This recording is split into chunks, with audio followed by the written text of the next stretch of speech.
Are you gonna work for me now? Are you gonna work for me? Are you gonna work? Okay, hello musicians. Let's talk about social media artwork. The main motivation for me making this video is to provide you with some information on social media artwork, why it's important, and how to go about making it. You're a DIY musician. Facebook cover art, Twitter headers, YouTube channel icons probably isn't what you signed up for when you were making some songs and booking some shows. But it is part of what we do now.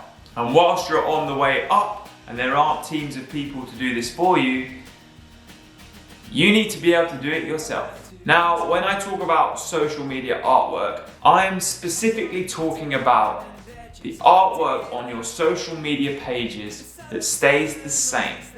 I'm not talking about posts and stories and videos, specifically the Facebook cover artwork, the Twitter header cover, your YouTube channel artwork and icon, and your Bandcamp header. There are some others like Spotify artwork, Apple Music artwork, but this should capture all of it somewhat. As well as your profile picture, which is across all your social media accounts. These are all aesthetics that represent you across your social media. So first up, why is social media artwork important? It's all about the music, man. Dude, sometimes I wish it was that simple, but it's not. It's honestly about the whole package. And social media and the artwork on that social media is all part of that package. I've said this already kind of, but it's worth reiterating. Your social media artwork represents you. It represents your band, your act, you as an artist, you as a musician. If your artwork looks like it was made on Microsoft Word, it's going to put people off. It's going to make promoters or anybody that's important visiting your sites think twice. And no matter how good your music is or how good your live show is, ultimately it might even stop people even bothering to check you out any further. And this applies not just to social media artwork, but all artwork, all aesthetic that goes along with you and your act or your band. Think about all the people that currently own band t-shirts who have never even heard of that band. I guarantee down on Brighton High Street right now there's at least one Nirvana t-shirt who doesn't even know what Smells Like Teen Spirit is. Why?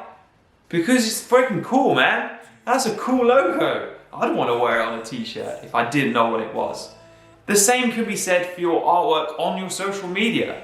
If it looks cool, it's going to draw people in. People are going to want to know what it is you do or what it is you sound like because they're going to want to get involved in this aesthetic. Dang, this looks cool. You want this artwork to represent you. You want it to be cool. You're cool, man. Accept it. Now, it's subjective on what you find cool and what you think represents you, but a really basic Microsoft Word edit isn't going to cut it. Number two of why social media artwork is important, it's ultimately informative. In a world of social media algorithms and things getting posted to only certain followers and certain people, you want the things you're trying to promote to be seen by as many eyes as possible. Again, unless you're an established act who has some PR, who has money for advertising, who's going to be put in magazines and blogs, if you're releasing something like an album, or you're trying to promote a tour schedule, or you've got a live show coming up or a music video coming out, it's hard to let people know that just by posting it. So if you can put it on your social media artwork, that's going to ensure that more people see it. Especially because your social media artwork, like your Facebook cover photo, is always there. It stays present. Anybody that lands on your page sees that. They might not necessarily see the posts you're putting out, or your Instagram story for that day, or your latest YouTube video, because of the algorithm, this algorithm thing we have to live in. It can be used as an incredibly useful tool. So, here's how to approach your social media artwork. Now, I'm just a guy that you're watching on YouTube. I have been doing this for a while. I was in a band for 8 years. It is something I'm currently doing, currently always working at. So this is just my way of approaching social media artwork. But hopefully it gives you some insight and you learn a thing or two. Okay, I think that firstly, your social media artwork should have a theme. And by this, I mean that all of your social media artwork across each different platform should be matching. It shouldn't be different on each one. Now, you could go about this a lot of different ways. A lot of established acts, if they have an album coming out, they'll use their album artworks aesthetic and they'll apply it to all their different social media artworks. You could do this, but if you weren't releasing an album or you're yet to get to that point, I would still recommend having some sort of theme across all of it. This might be a color scheme, or you go out and take some promo pictures and you use the same sort of promo pictures on each one, the same fonts, your logo spread across each one. Don't put different logos on each one, don't put different fonts. Keep it cohesive. If you use a certain photo filter on your pictures, use the same filter on each one. Just make it a theme. This ensures that whoever lands on your page, they'll know instantly just by looking at it that they're on the right page, that they're in the right place. This helps you create a brand, and creating a brand helps add to being cool. Now, whether other bands have done this unconsciously or not, it doesn't matter, but coming back to something like the Nirvana t-shirt, you know it's Nirvana because you see the squiggly yellow writing. You see the smiley face with the X's for eyes. If Nirvana were here today, I'm sure Kurt Cobain wouldn't care much for Facebook and Twitter. But I guarantee you, Nirvana's Facebook and Twitter would have the same cover photo, cover art, and it would match their YouTube channel artwork and maybe their Bandcamp. Nirvana would be on Bandcamp. Secondly, on approaching your social media artwork, update the theme regularly. Now, I'm not talking about updating the actual information included on the artwork, but I will get to that. I'm talking about updating the theme. So we've established that your artwork should have a theme, it should all match, it should be cohesive, but don't put it up and then have that for 3 years. Keep it fresh, reinvent yourself. I think every 6 months or so, it's good to just have something different, have something fresh to look at. Now, when you're up and running and you're a bit more established as an act, a musician or a band, you might update your social media artwork every time you release a new album or a single or an EP or whatever it is you're doing. You'll use that artwork from your release and you'll update everything so it fits that theme. But if you're not at that stage yet, then I still think this is worth doing. Maybe every time you get some new shows, bulk them together and promote them. Do a new thing. Have some fun, get creative, or ask your friend who's a graphic designer to do some artwork. Just keep things fresh. And it's a great opportunity to learn from mistakes of previous artwork you've done or things you didn't think actually looked that good and update them a bit. I am a culprit of putting on social media artwork that I thought would just do for now, and then looking at it objectively and thinking, I don't think this represents me very well, so I want to make something that actually looks cool, which I'm kind of in the process of doing right now, which is why I'm making this video. Thirdly, and I kind of already mentioned this, but keep the information up to date. Now I really am talking about what you put on it. If your Facebook cover photo still has your tour from last year on it, then that looks unprofessional. That doesn't look good. It doesn't add to your cool factor. You need it to say what's currently going on. You need it to have what's being promoted, not something that was from 2019. If I landed on a band's page and it had their 2019 tour on it, I'd assume they'd probably broken up or they just don't gig anymore. You want it to be nice and up to date. You also don't want your album artwork from your previous release to be on there, because that's probably why no one's checking out your latest music video, because they assume that the last thing that you released was the album you released in 2019. So just keep it up to date. Make sure that information says exactly what it needs to say. Now, if you had a gig last night and the gig from last night is still on your Facebook cover photo, then that's okay. You don't need to rush and make a new one right now. But next week you probably should. Okay, so now I will break down each different specific social media's artwork and try and give you some ways that I think are worth approaching these. So number one is the profile pic. It's across all of them. Now I think when it comes to the profile picture, it should be a photograph of you or of the band, or it should be your most up-to-date logo. I don't think it's worth having anything too busy. They're usually quite small. If your profile picture is like a tour poster, it's probably too hard to read. If it's album artwork, it might be a bit confusing. I think picture of you or your logo. I think the most important thing when it comes to your profile picture is it should be the same on every single social media page. Your Instagram photo, your YouTube profile picture, your Facebook, your Twitter, make it the same. I think this is really important because it lets people know that they're on the official page. You might not be anywhere near big enough to have an unofficial page yet, but if they see the same picture and the same person they followed on Instagram, on YouTube, then they know for sure that's you. It's confusing if it's all different. You'd have to look into it. You'd have to be like, is that them? I'm not sure. Keep it the same. It again adds to this idea of a brand. It keeps things cohesive. It gives you a theme. Okay, the Facebook cover artwork. For me, Facebook and your Facebook page is almost an extension of your website if you have one. It's informative. People don't like a Facebook page to stay up to date through posts. That's what Instagram is. Instagram is posts and stories. Facebook is more of just the information, what you need to know. So on your cover photo, put that. If you have a tour coming up, put all the dates. Say, big August tour, here's the dates. Or if you have an album release coming up, it should have the album artwork and the release date, or where to find it. If you have a music video or a live video, or whatever it is you're promoting or trying to put out into the world, your Facebook cover artwork should be up to date with that. This means that you're probably going to be updating this one the most out of all the different artworks. I think this is particularly important because when somebody does click on your Facebook page, the first thing they're going to see is that cover picture. It's right there on the top. It's where their eyes are going to go to first. You want that to tell them exactly what's going on right now. And if that's an album or a tour, brilliant.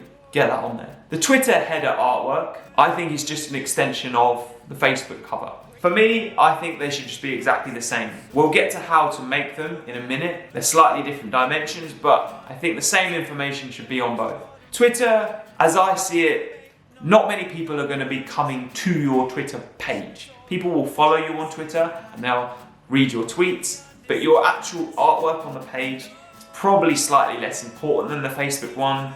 I think more people will go to your Facebook page to check you out for the first time or to check out what's going on for you. Twitter, probably less so, but that doesn't mean you shouldn't keep it up to date, and that doesn't mean that you shouldn't put the information on there. Just in case, the more that information is accessible, the more people are likely to be able to find out about it, and that's good for you. It's also great when it comes to making the artwork because you can just make the Facebook and the Twitter very much the same. Your YouTube channel art.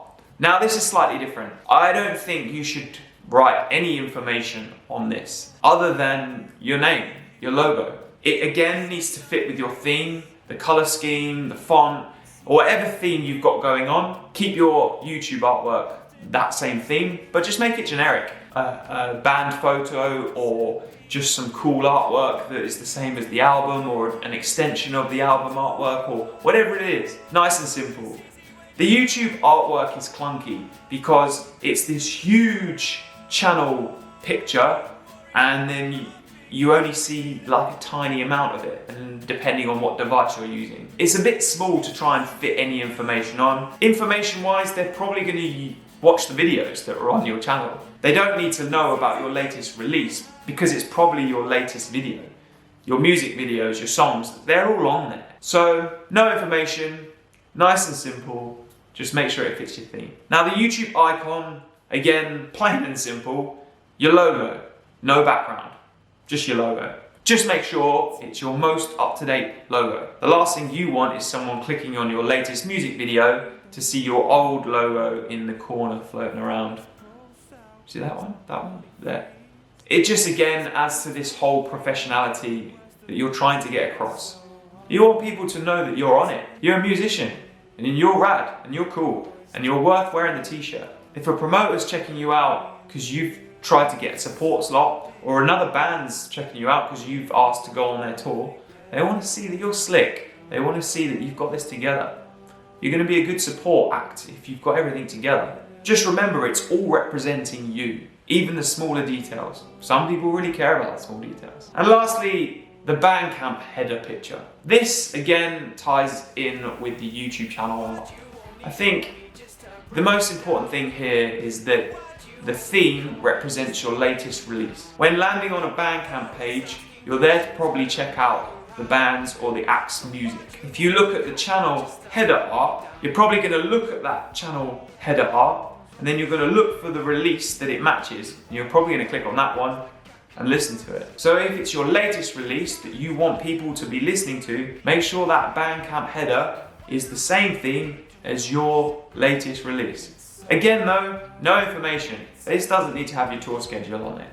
That's for Facebook and Twitter. Leave this as a nice, plain, cohesive to your theme, cool looking artwork. Like I said, there are other things like the Spotify pictures, but again, they're very self-explanatory at this point. You know which ones you need to put the information on and the ones you don't. Amongst all this, I would say that it's probably worth getting a website too, but I'll save that for another video. Now, here's some life-changing advice when it comes to making your social media artwork. I'm going to talk to you about a tool that I think makes everything so much easier when it comes to making your artwork across your social media platforms as a DIY musician. Now, some musicians are very creative, they're very art-based. Even myself, I love drawing, I know how to use Photoshop, but I still use this tool because it ultimately makes everything very simple. And that is Canva.com. Canva.com is a bit life-changing, to be honest. It is a website that allows you to design a whole bunch of things. But for the DIY musician who's trying to keep their social media artwork up to date, it's awesome. First of all, it's free. All you have to do is sign up. Secondly, you can search for the design that you're trying to make. So you can search Facebook cover.